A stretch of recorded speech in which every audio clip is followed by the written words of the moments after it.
మీరు first time acupuncture treatment కోసం వెళ్ళాలనుకుంటున్నారా? అయితే కొన్ని జాగ్రత్తలు తీసుకోండి. మీ రిజల్ట్ అక్యురేట్ గా రావడానికి చాలా సహాయపడుతుంది. హెవీ మీల్స్ తిన్న 3 గంటల తర్వాత, బ్రేక్ఫాస్ట్ లాంటివి అయితే 1.5 గంట తర్వాత మాత్రమే మీరు ఫస్ట్ టైం ట్రీట్మెంట్ కోసం వెళ్ళేటప్పుడు గ్యాప్ ఉండేలా చూసుకోండి. ఎందుకంటే హెవీ మీల్స్ తిన్న వెంటనే మన డైజెషన్ కోసము మన రక్త ప్రసరణ ఎక్కువయ్యి పల్స్ అక్యురేట్ గా కనిపించదు. అలాగే మీరు పెయిన్ కిల్లర్స్ కానివ్వండి, రెగ్యులర్ మెడిసిన్ కానీ 12 గంటల ముందే ఎందుకు ఆపేయమంటామంటే, ఈ మెడిసిన్ వేసుకున్న ప్రభావం వల్ల ఏ ఆర్గాన్ డెఫిషియన్సీ అయితే ఉందో అది మాకు పల్స్ లో సరిగ్గా అందదు. అందువల్ల ఈ 2 జాగ్రత్తలు తీసుకోమని చెప్తాము. అలాగే కాఫీ, టీలు కూడా ఒక 2 గంటల ముందు నుంచే మానేయండి. ఎందుకంటే అవి ఉత్ప్రేరకాలు. మేము పల్స్ ని చెక్ చేసినప్పుడు అవి అక్యురేట్ రిజల్ట్ ఇవ్వనివ్వవు. మీ పల్స్ చూసేటప్పుడు 12 మెయిన్ ఆర్గాన్స్ ఇంబ్యాలెన్స్ ని మేము ఈ నాడీలోనే తెలుసుకుంటాము. మీ నాడీ మీ ఆరోగ్యానికి అద్దం లాంటిది.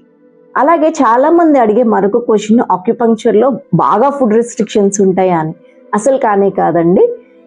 మీకు ఆ ప్రాబ్లంలో ఆ ఫుడ్ వల్ల మీరు ఇబ్బంది పడుతున్నారు, మీ రిజల్ట్స్ లేట్గా వస్తున్నాయి అనుకున్నప్పుడు మాత్రమే మేము ఫుడ్ రెస్ట్రిక్షన్ చెప్తాం. అది కూడా మీ శరీర పద్ధతిని అంచనా వేసి అవసరం అయితేనే మేము ఫుడ్ రెస్ట్రిక్షన్స్ చెప్తాము. నేను నా పేషెంట్స్ విషయంలో చాలా ఖచ్చితంగా ఉంటానండి. ఇలాంటి జాగ్రత్తలు ఏవైనా కూడా చిన్న చిన్న జాగ్రత్తలైనా తీసుకోమని చెప్తాను. ఎందుకంటే నా పేషెంట్స్ త్వరగా తగ్గేసి హ్యాపీగా నవ్వుతూ వెళ్ళిపోతుంటే అదే నాకు సంతోషం, అదే నా సక్సెస్ కారణం కూడా. ఇంకా ఆక్యుపంక్చర్ గురించి ఏదైనా విషయాలు తెలుసుకోవాలనుకుంటున్నారా? అయితే నా కామెంట్లో తెలియజేయండి. మరిన్ని ఆరోగ్య సమాచారాల కోసం మాకి సిద్ధ ఛానల్ని సబ్స్క్రైబ్ చేయండి.